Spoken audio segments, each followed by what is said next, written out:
За бүгдээрээ сайн байцгаана уу? Тэгээ та бүхэнд бас энэ гайхалтай ариун шаббат өдрийн мэнд хүргье. Тэгээд өнөөдрийнхээ бас сургаал номлыг эхлүүлээд бүгдээрээ хамтдаа бас залбирцгаая. Гайхалтай эзэн бурхан минь тэгээд энэ өдрийг хүсэн дандаа талархаж байна. Тэгээд та бид бүгдийг бас цуглах боломжгүй байгаа ч гэсэн бас орчин үеийн бас энэ тоног төхөөрөмжийг ашиглаад бас таны үгнээс судлах боломжийг гаргаж өгч байгаа дандаа үнэхээр их талархаж байна эзэн минь. Тэгээд эзэн минь тэгээд ирээдүйд бас та бид бүгдийг улам илүү их ивэж өрөөж өгөөрэй эзэн минь. Тэгээд өнөөдрийн сургаал номлоор дамжуулан та өөрийнхөө үгийг бид бүгдийн бас зүрх сэтгэл улам илүү гүн гүнзгий суулгаж бид бүгд бас таны одоо үгийн дагуу таны хайрын дагуу таны хайрыг бусдад түгээж амьдрахад туслаач гэж танаас агуулж байна. Тэгээд хэдийгээр энэ орчлон дэлхийн маань бас ёс бус зүйлсээр дүүрэн байгаа ч гэсэн бид нараас үргэлж таны бидэнд үзүүлсэн шиг бас бусдыг хайрлж инэрч зөв зохистой амьдрахад мань туслаач гэж танаас агуулж байна эзэн минь. Тэгэд энэ дэлхий дээр бид нар гэрэл болж амьдрахад туслаараа гэж таны хүү Есүс Христийн нэрээр залбирanгуйлаа. Амен. За тэгээд өнөөдрийн бидний бас сургаал номлын маань сэдв болохоор одоо ёс суртахуунгүй дэлхийд ёс суртахуунтай амьдрах нь гэсэн юм одоо сургаал номлол байгаамаа. Тэгээд бид нар бас энэ нийгэмд хүн болгоо ингээд амьдралаа хараад үзэхээр тэг үнэхээр шудраг бос зүйл дүүрсэн баа тийм үү. Тэгээд бас хараал те ямар шудраг бос юм бэ? Тэг яагаад надад ингэж хандж байгаа юм бэ? Тэг яагаад энэ хүмүүс ингэж байгаа юм бэ гэсэн маш олон бид нар асуулт байдаг тийм үү. Тэгэхээр өнөөдөр бас яг яаж энэ одоо шудраг бус дэлхий дээр ингээд бас яг тэр шудраг зүйтэй тий инэрэнгүү өрөвч амьдрах юм бэ гэдэг талаар бас өнөөдөр бурхан бидэндээс өөрийнхөө үгийг айлцсан байна. Тэгээд энэ талаар бүгдээрээ судалцгаая. За тэгээд сургаал номлоо эхлүүлэхээс өмнө та бүхэнд бас нэг түүхийг хуваалцъя гэж бодож байна. Тэгээд 1994 онд одоо Рванда гэдэг улсад болохоор нэг том халдлага болсон баа. За тэгээд энэ халдлагын үеэр одоо маш олон хүмүүс амиа алдсан байдаг. За тэгээд манай сүмийн одоо тий адвентист сүмийн 100,000 гаруй итгэгч амиа алдсан баа. За тэгэхээр яаж энэ тий одоо халдлагын үеэр энэ хүмүүс ингэж амиа алдсан бэ? За тэгээд зэвсгэлсэн маш олон хүмүүс одоо яг хажуу ойролцоо орших те улс руугаа одоо дайрсан ба. За тэгээд хүмүүс одоо зүхтаж болох те бүх газар руу одоо зүхтсан байгаа. За тэгээд ихэнх хүмүүс одоо өөрсдөө ингээд бодохдоо сүм бол одоо тэдний хорогдох газар гэж бодсон маа. Тэгээд маш олон хүмүүс те тэр ойролцоо байж байгаа, гэрийнхэн ойр хавьд байж байгаа сүмүүд рүү одоо бүгд тэд нар зүхтаж орсон байгаа. За тэгээд сүмд ороод тэд нар одоо сүмийнхэн хаалга үүдийг чойжлоод тий. Тэгээд бүгд одоо итгэгч сүмдээ одоо сүмд орж зүгтсэн хүмүүсээс итгэгч хүмүүс нь тий одоо тэн дотор ингээд залбираад тий. Тэгээд өөрсдөө бас аврагдахын төлөө тэд нар бас ингээд залбирч байсан. За тэгтэл яг адвентист тэнд байсан адвентист сүмийн хаалгыг зэвсгэлсэн хүмүүс одоо оролдож ирсэн тий онгойлохыг оролдож ирсэн. За тэгээд мэдээж чойжтой байгаа учраас тэгээд тэд нар бол хүмүүсийг одоо зэвсэгт хааллах хийж байсан учраас ерөөсөө л чойжтой байсан учраас шууд хаалгыг нь эвдээд орсон маа. За тэгээд эвдэж ороод тэнд байсан бүх хүмүүсийг за дээрэс нь тэнд байсан одоо мал адгуустай юу л байна амьтаа бүгдийг тэд нар устгаж сүйтгэж байсан. За ингээд сүмээс гараад тий ингээд айлуудаараа ороо тий тэр тосгосныг ерөнхийдөө бол үнсэн товрог болгосон. За ингээд нөгөө одоо зэвсгэлсэн хүмүүс маань явцгаасан маа. За тэгээд энэ зэвсгэлсэн хүмүүс явсны дараагаар одоо амьд үлдсэн хүмүүс нь нөгөө нас орсон хүмүүсээ ингээд одоо шарлыг нь бүгд ингээд нэг газар ингээд цуглуулад тий тэгээд зарим нэг хүмүүс нь одоо нөгөө ар гэрийнхнээгээ олоод тий хэдийгээр нас барсан байсан ч гэсэн мэдээж одоо ёслолын үйл ажиллагаа хийнгээд тэгээд амьд байгаа хүмүүс нь одоо таньдаг хүмүүс байна уу ар гэрийнх нь байна уу гэдэг ингээд одоо шарлуудаа бид нар зөөж байсан. За тэгсэн чинь тэн дунд одоо нэг эмэгтэй байсан. Тэгээд тэр эмэгтэй нас орчихсан нас орсон гэж бодоод нөгөө хүмүүс чинь өргөөд явтал тий нөгөө хүн чинь нөгөө эмэгтэй чинь бүр айгүй хүнд ингээд нөгөө шархацсан. За гихтээ ингээд зүрхэн цохилж исэн. Тэгээд нөгөө буугаар буудулсан учраас. За тэгээд нөгөө хүмүүс чинь тэр эмэгтэйг аврахын тулд шууд түргэн тусламжийн эмнэлэг рүү явсан. Тэгээд мэдээж халдлагын үеэр тэ амьд гарсан бүх эмчнэр яг ойр байгаа газруудаа хүмүүст анхан тусламжийг үзүүлж исэн. За тэгээд нөгөө эмэгтэйгээ аваачаад тэгээд тэнд үйлчилжсэн тэр нөгөө эмнэлгийн үйлчлэгээ хийжсэн хүмүүсийн хоёр нь одоо итгэгч хүн байсан. За тэгээд нөгөө хоёр маань бас ингээд тэр хүмүүс туслахын хажуугаар бас тэр хүмүүсийн эрүүл мэндийн төлөө тэр хүмүүсийг бас амьд гарахын төлөө ингээд залбирч исэн. Тэгээд зүрхэн зохилж байгаа эгчийн төлөө бас тэр хоёр хамтдаа залбирсан. За тэгээд нөгөө эгч маань болохоор маш удаан одоо эмчилгээ хийлгэсэн. Тэгэхээр 3 жил эмнэлэг твтэж эмчлүүлсэн. За тэгээд 3 жил эмнэлэг твтэж эмчлүүлсний дараа эмнэлгээс гарсан байгаа. За тэгээд тэр эгч маань болохоор юу гэж хэлжсэн бэ гэхээр эмнэлгээс гарсныхаа дараа эрүүл саруул болсныхаа дараа юу гэж хэлжсэн бэ гэхээр энэ бол үнэхээр бурхны гайхамшиг байсан тий. Би өөрийгөө аврагдана гэж хизээч бодоагүй. Тэгээ миний төлөө хүмүүс залбирж ийсэн. Тэгээ надад ингээд намайг амь гарахын төлөө тий хүмүүс ингээд намайг маш удаан хугацааны туршид ингэж асарж ийсэн, сувилж ийсэн. Тэгээд энэ үнэхээр бурхны хайрыг надад харуулж чадсан. Тийм учраас би бас ингээ өвчтөй байх хугацаанд бас бурхныг таньж мэдсэн. Энэ хүмүүсийн одоо үйлчлэлээс, энэ хүмүүсийн надад одоо харуулж байгаа хайраас би бурхны хайрыг олж мэдсэн. Тэгээд би одоо ингээд сүмд явахаар шийдсэн ингээд энэ эмэгтэй бас ингээд гэрчлээ ярьж байсан. За тэгээд энэ эмэгтэй маань эмнэлгээс гарснаас хойш ингээд бас адвентист сүмж явж эхэлсэн байгаа. За тэгээд мөн одоо тэр халдлагын үеэр яг тэр адвентист сүмийн пастор бас яг тэр халдлагад одоо амь өргөцсөн байна. За тэгээд яг нэг хүн орж ирээд пастрыг одоо буутчаад яг хажууд нь байгаа тий эхнэрийг нь бас одоо алах гээд тий ингээд орлого хийжсэн боловч одоо хараахан эхнэрийг нь алж чадаагүй. За тэгээд тэд нар ингээд бүгдээрээ гараа явцгаасан байна. Тэгээд тэр пастрын эхнэрийг болохоор Мари гэдэг байсан. За тэгээд Мари маань болохоор одоо энэ халдлагын дараа ингээд энэ хүмүүс бас туслаа. Дээрээс нь нөгөө шорон бас айгүй олон хүмүүс нөгөө тэр халдлага хийсэн хүмүүс бас баригдаад тэндээс бас нөгөө шоронд айгүй олон хүмүүс орсон. За тэгээд ингээд шорон бас тэр Мари маань үйлчлсэн маа. Шоронгийн хүмүүст болохоор хоол өөрөө тий хоол бэлгээд хоол авчирж өгдөг байсан. За тэгээд тэр хүмүүст бас өмсөх хувцас тий солих ээлжийн хувцсуудыг ингээд авчирж өгдөг. Тэгээд өдөр болгоо ингээд уухгүй ингээд Мари маань явдаг байсан. За тэгээд бүр сүүлдээ нөгөө шоронгийн хүмүүс маань Марийг болохоор бүр ингээд таньдаг болчихсон тий. Тэгээд ингээд мэдлээд ингээд хоорондоо ингээд илүү найз нөхөд болсныхаа дараа Мари болохоор хэсэгт найз өхөнд болсон хүмүүстэй санал тавьсан байна. Тэгээд юу санал тавьсан бэ гэхээр би та нарын төлөө ингээд залбирмаар байна. Тэ би та нарыг ингээд одоо бурхныг бас таньж мэдээсэй гэж хүсэж байна.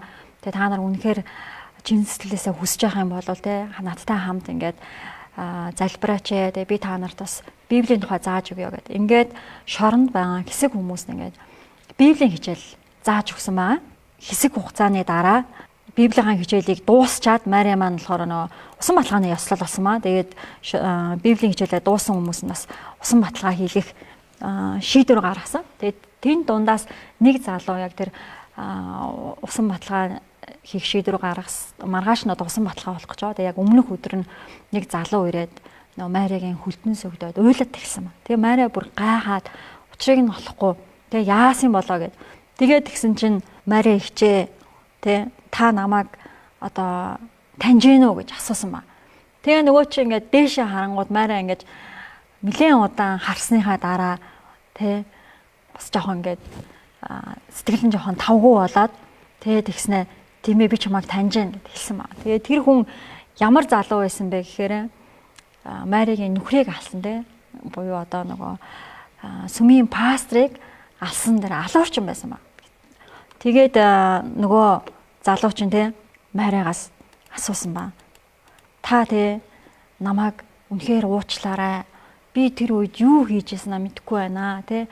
Үнэхээр одоо бурхны хайр гэж байгаа бол та намайг уучлах чадах уу гэж Маригаас өөрөөс нь асуусан ба. Тэгээд Мари нөгөө залууг гараас нь өргөж босгоод би айл эрт чамайг уучлчихсан.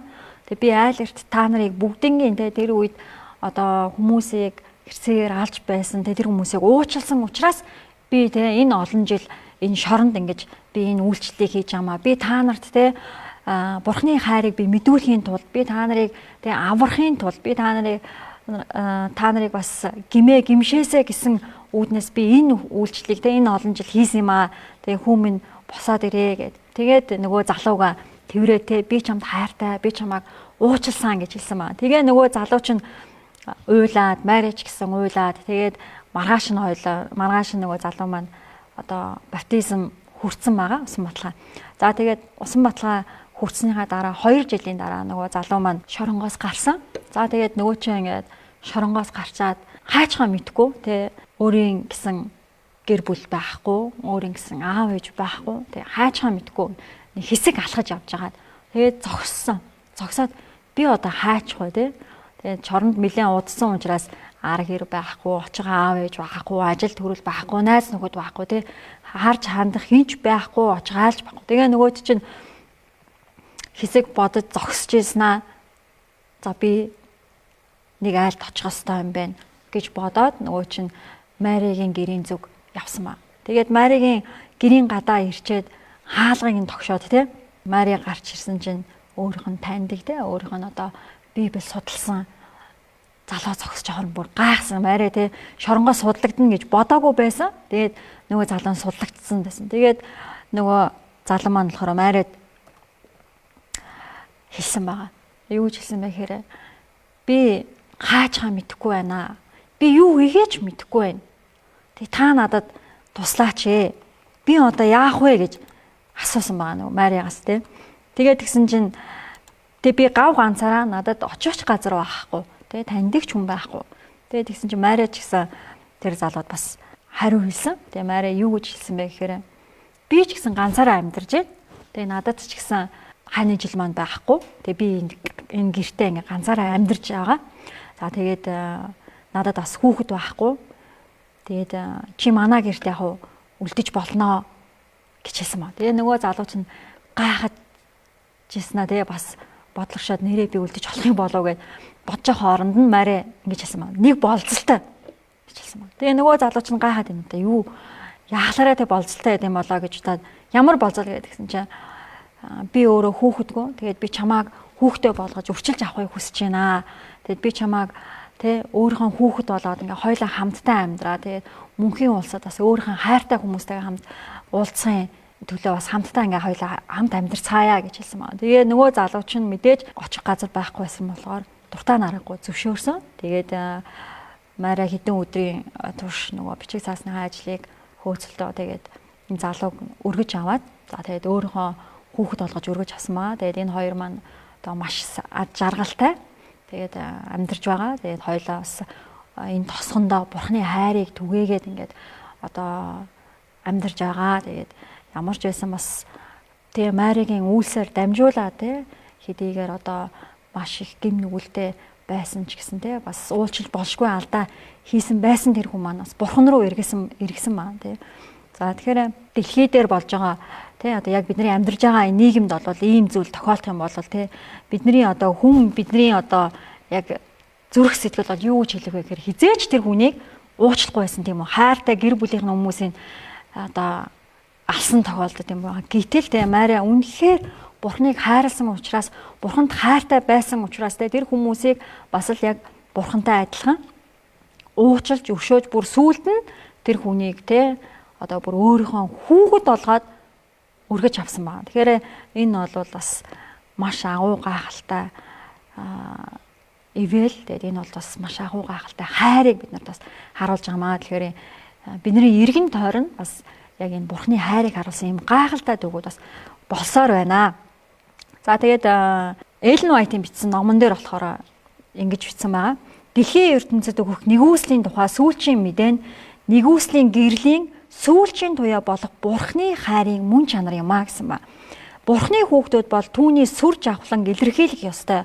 Бурхан тэдний төлөө юу хийснийг тэд өөрсдийн амьдрал зан чанараараа илэрхийлэх ёстой гэсэн ба. Тэгэхээр Мари үнэхээр одоо Бурхны хайрын мөн чанарыг тэр залууд үзүүлж чадсан учраас тэгээ Бурхны хайрын мөн чанар болох тэр уучлал өшөөлийг бас Мари үнэхээр одоо энэ гэрчлэрээ дамжуул бас бусад хүмүүст бас одоо гайхалтай жишээ үлгэр дуурайл одоо болж чадсан байгаамаа. Тэгээд Библийн номон дээр те Ром номон дээр бас бичсэн байна л да. Ром номын 12-ын 20-ыг хамтдаа уншицгаая. Дайсан чинь үлссэн бол хоолол, цангасан бол түүнийг ундаал. Ингэснээрээ чи түүний толгой дээр галтаа нүүрс оволж байгаа хэрэг юм а гэсэн ба.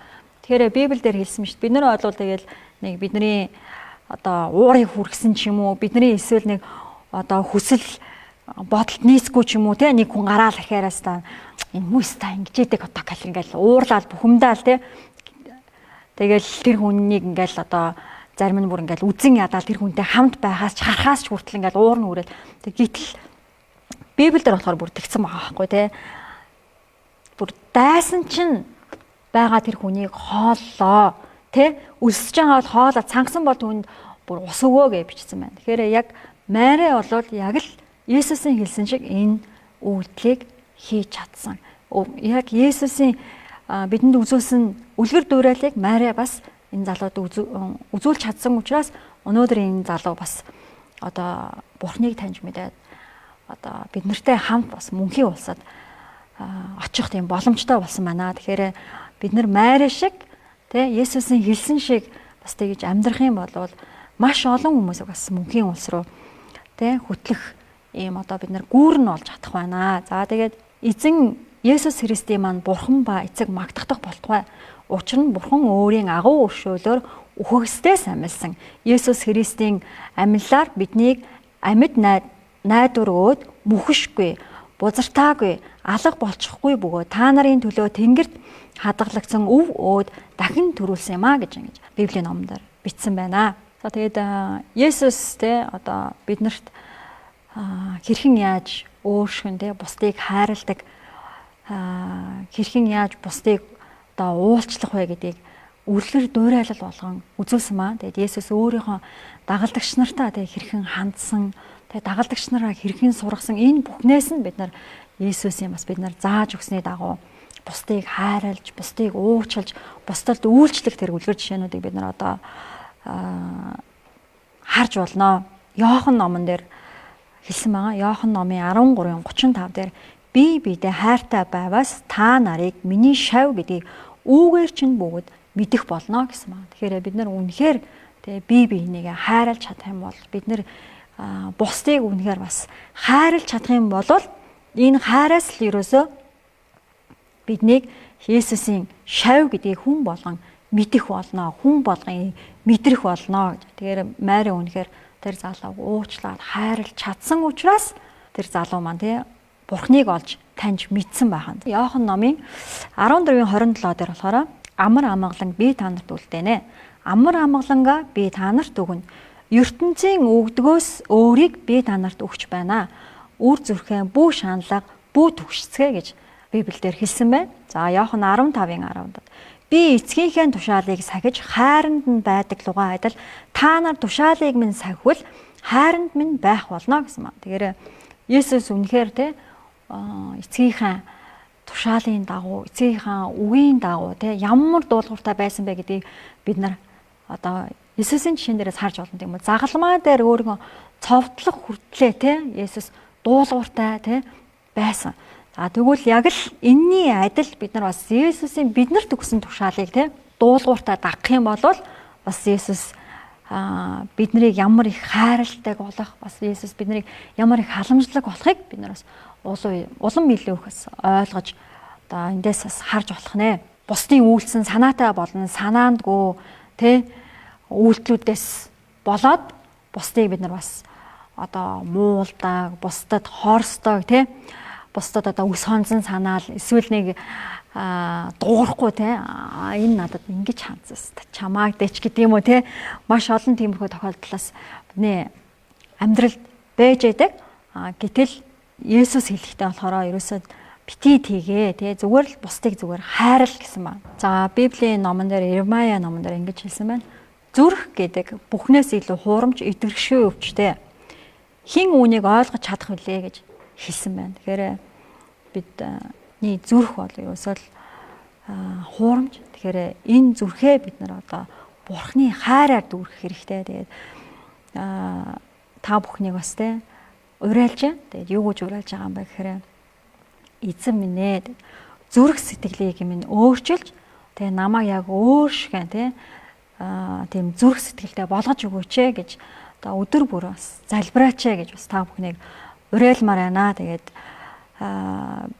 бид өдөр бүрийнхээ амьдралаа үргэлж одоо загалмаа руу харж өнгөрүүлэх ёстой. Тэгээд бид нар өөрийгөө хараад эхлэхээр бид нар энэ нийгмийг хараад эхлэхээр уурлаж, бухимдаж, хорсож, шаналж эхэлдэг тийм үү. Харин Есүс рүү хараагаа чиглүүлэх юм бол бид нар одоо уучлж, өршөөж, тэгээд мөн одоо хайрлаж бидний амьдрал маань ингээд үргэлжилж байдаг байна. Тэгэхээр айл болохоор бүгдөө өдөр бүр бас Есүсийн загалмаа руу харж бас амьдарцгаая. За тэгээд Библийн Лук номын 9:23-аас 24 дээр хэрв хэн нэг нь миний араас дагахыг хүсвэл тэр нь өдөр бүр өөрийгөө үүсгэн загалмаагаа өрн намайг даг. Хэрв хэн амиа аврахыг хүснэ тэр түүнийгээ алдна. Харин хэн миний төлөө амиа алдна тэр түүнийгээ аварна гэж бидэнд хэлсэн байна. Тэгэхээр эндээс үзэхэд загалмаа руу харна гэдэг маань бас тиймч амар зүйл биш байх нэ. Тэгээ гисэн хэдий ч бид нар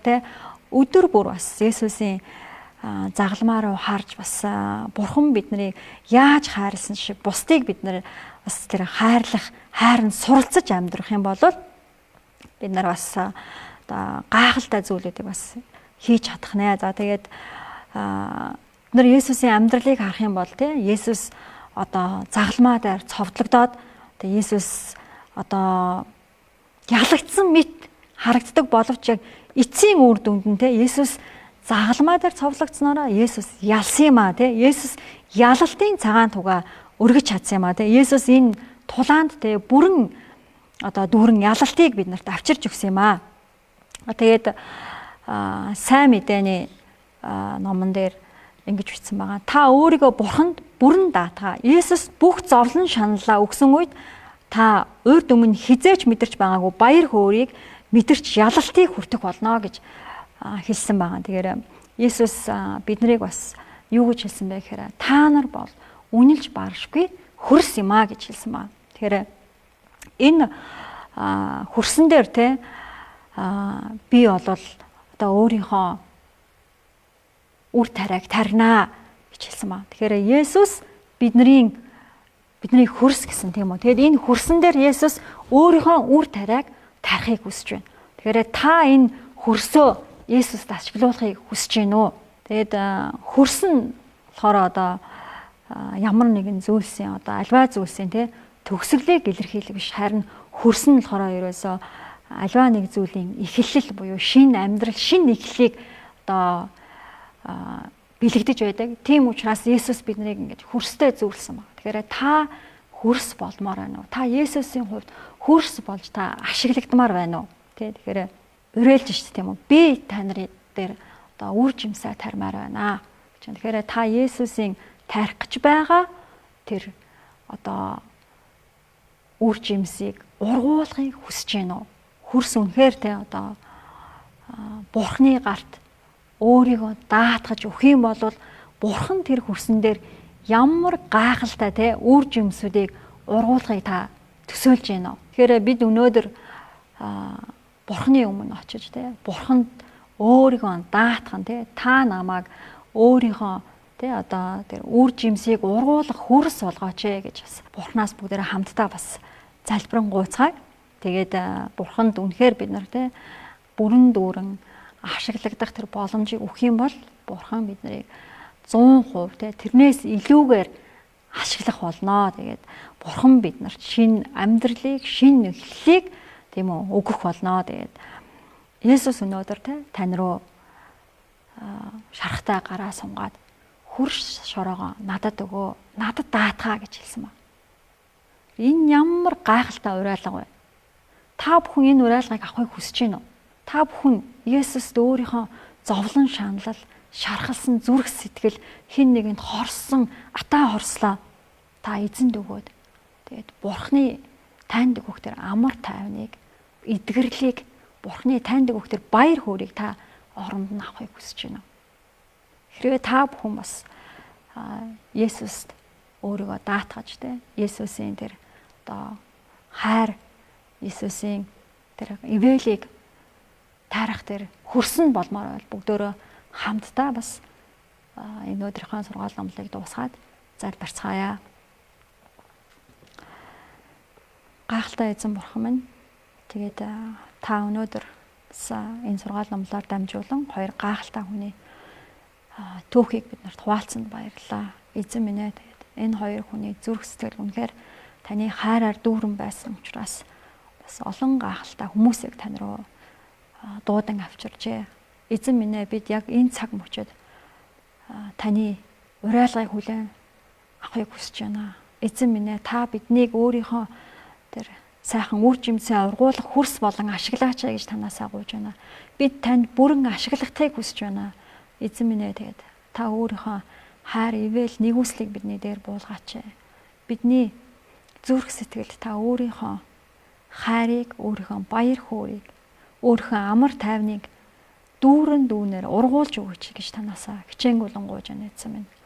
Эзэн минь, тэгээд энэ цаг мөчид бас энэ сургаал номлоор дамжуулаад та маш олон хүний зүрх сэтгэлийг бас өөрлөгөө ойртуулаачаа гэж танаасаа гуйж байна эзэн минь. Тэгээд энэ сургаал номлоор дамжуулан олон хүмүүс бас танд ашиглагдах болтугай гэж танаасаа хичээнгүлэн гуйж байна эзэн минь. Тэгээд бид өдөр бүр бас тань руу харж таны төлөө амьдрдаг байхад мань туслаараа гэж танаасаа гуйж байна. Эзэн минь, хэдийгээр энэ нийгэм маань шудраг бус зүйл, ёс бус зүйл зөндөө байгаа ч гэсэн тэгээ бид нар бас шудраг зөв яг тань шиг амьдрахад туслаач гэж танаасаа гуйж байна. Эзэн минь, тэгээд хэрхэн яаж амьдрахыг та бидэнд өнөөдрийн сургаал номлоор бас дамжуулан маш олон ишлүүдийг хэлсэн. Тэгээд бас та өөрийнхөө дагалдагч нарт бас өөрийнхөө үлгэр дуурайлыг үзүүлсэн. Тэгээд таны дагалдагч нар яаж зөв зохистой амьдрсан шиг бид нар бас тэгэж амьдрмаар байна. Тэгээд бид нар бас таныг үргэлж тунхаглаж, бас таныг үргэлж хайрлаж, тантай үргэлж хамт байх тэр боломжийг та үргэлж гаргаж өгөөч гэж танаасаа гуйж байна эзэн минь. Эзэн минь, тэгээд та өөрийнхөө ивэл нэгүслийг бид бүгдийн дээр улам илүү байлгаарай гэж таны хүү эзэн Есүсийн нэрээр залбирanгуйлаа. Амен. За, тэгээд сургаал номлыг бас анхааран сонссон та бүхэндээ баярлалаа. Тэгээд энэ шаббат өдрийг та бүхэн бас үнэхээр Бурхны хайраар дүүрэн, тэгээд Бурхны ивэлээр дүүрэн өнгөрөх болтугай. Тэгээд анхаарал тавьсанд баярлалаа.